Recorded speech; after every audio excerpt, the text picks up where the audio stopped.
El día de hoy vamos a hablar de un padecimiento que ocurre tarde en la vida. Se llama manía de inicio tardío. Y para ello vamos a presentar un estudio realizado por el doctor Jesús Ramírez y colaboradores, titulado justamente Anormalidades de la sustancia blanca en manía de inicio tardío. El trastorno bipolar es una enfermedad en la que hay alteraciones significativas del estado de ánimo. Específicamente está compuesto de episodios depresivos y episodios de elevación, a los que llamamos hipomanías o manías, dependiendo de la severidad con la que se presentan. Y estas alteraciones, estos estados de ánimo alterados, duran varios días o semanas, algunas veces incluso algunos meses. Si bien esta enfermedad puede presentarse a cualquier edad, lo más frecuente es que inicie entre los 20 y los 30 años de edad. Es decir, que las personas suelen presentar su primer episodio afectivo entre los 20 y los 30 años de edad, aunque se puede hacer el diagnóstico en niños, en adultos o incluso en adultos mayores. En esta gráfica de Kennedy y colaboradores, justamente se muestra la frecuencia de presentación del primer episodio afectivo de personas que fueron diagnosticadas con trastorno bipolar. Y lo que vemos es que hay un pico muy grande justamente entre los 20 y los 30 años de edad. Esta es la presentación más frecuente y después de esta edad tiene un declive paulatino, hay una pequeña vuelta a aumentar aquí justamente entre los 40 y los 50 años, pero como ven es mucho, mucho menos frecuente que el debut de la enfermedad entre los 20 y los 30 años. Y justamente los episodios que inician después de los 50 años son un fenómeno más bien raro. Los criterios diagnósticos que utilizamos para llegar justamente al diagnóstico de trastorno bipolar son los mismos independientemente de la edad en la que se presente el primer episodio. Sin embargo, se han encontrado diferencias en las personas que debutan muy tempranamente, las personas que debutan a mediana edad y las personas que debutan más tardíamente. Es muy importante mencionar que dentro de estos criterios que utilizamos para establecer el diagnóstico de trastorno bipolar, debemos descartar otras causas que pudieran dar síntomas similares. Por ejemplo, si una persona presentara una tumoración cerebral que está dando manifestaciones maniatiformes o síntomas depresivos, no le llamaremos trastorno bipolar, le llamaremos síntomas maniatiformes o depresivos secundarios a una tumoración cerebral.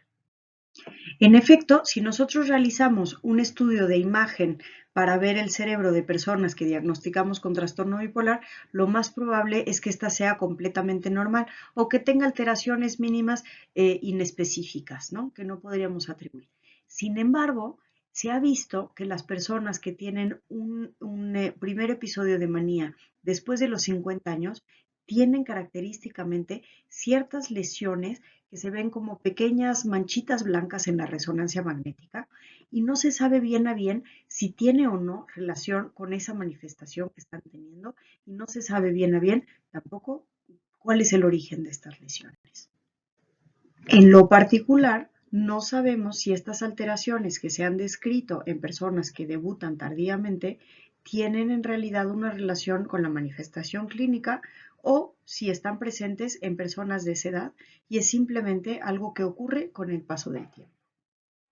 Este estudio, por tanto, se enfocó específicamente en evaluar por medio de una resonancia magnética cuáles eran las diferencias entre las personas que presentaban un primer episodio de manía después de los 50 años y personas que tenían la misma edad y el mismo género. Además, se realizaron una batería de pruebas cognitivas para ver si estas alteraciones en la resonancia magnética se asociaban con ciertas alteraciones en pruebas neuropsicológicas, es decir, en diferentes tareas que nos pudieran mostrar cómo estaba el proceso de pensamiento y otras funciones que son necesarias para llevar a cabo las tareas del día a día.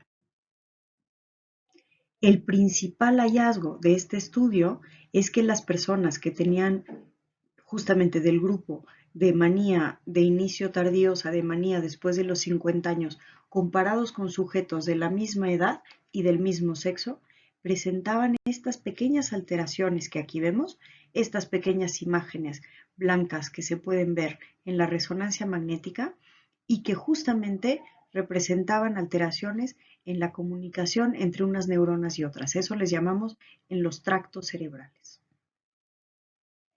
Además, como se muestra en esta gráfica, esas alteraciones en las pruebas cognitivas estaban justamente relacionadas con la integridad o la falta de integridad en esos tractos.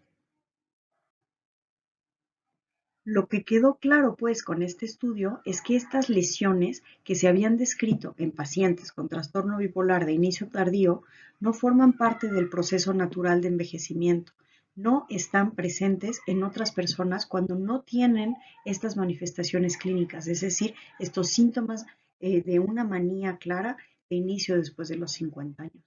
Y el lugar en donde están claramente hace pensar que las manifestaciones que estamos viendo son probablemente producto de estas lesiones, pues se encuentran en áreas de procesamiento emocional. ¿Qué cosa produjo estas lesiones? ¿Por qué estas personas desarrollan esta alteración en la conectividad y en algunas áreas del cerebro? ¿Por qué presentaron estas pequeñas manchas blancas que podemos ver en la resonancia magnética? Pues no lo sabemos. El origen puede ser muy variado. Puede ser un origen cardiovascular, en donde estemos viendo esto y que estas lesiones correspondan a pequeños infartos, o podría ser también que estuviéramos en un proceso neurodegenerativo, ¿no? Como vemos en la enfermedad de Alzheimer o como vemos en el Parkinson, que son enfermedades neurodegenerativas, o podría ser un proceso inflamatorio. La realidad es que no lo sabemos aún, pero quedó claro que estas lesiones no deberían estar ahí y que tienen una relación clara con las manifestaciones clínicas que estamos viendo. El origen está aún por determinarse.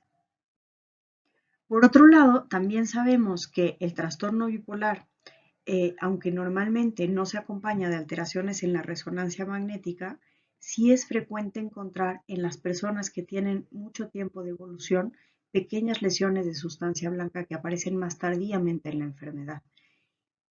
Si estas lesiones que vemos en los bipolares de larga evolución que han envejecido son las mismas o similares a las de los pacientes que debutan por primera vez después de los 50 años, eso es algo que todavía no se supo, no se sabe, ¿no? Este estudio no nos ayuda a saber eso. Para poder saberlo, tendríamos que haber comparado justamente estas dos poblaciones, una población de bipolares envejecidos y una población de personas ya en edad mayor que por primera vez presentan síntomas compatibles con el trastorno bipolar. ¿Te pareció interesante este estudio? Déjanos tus comentarios y recuerda, hablemos de salud mental y rompe el estigma.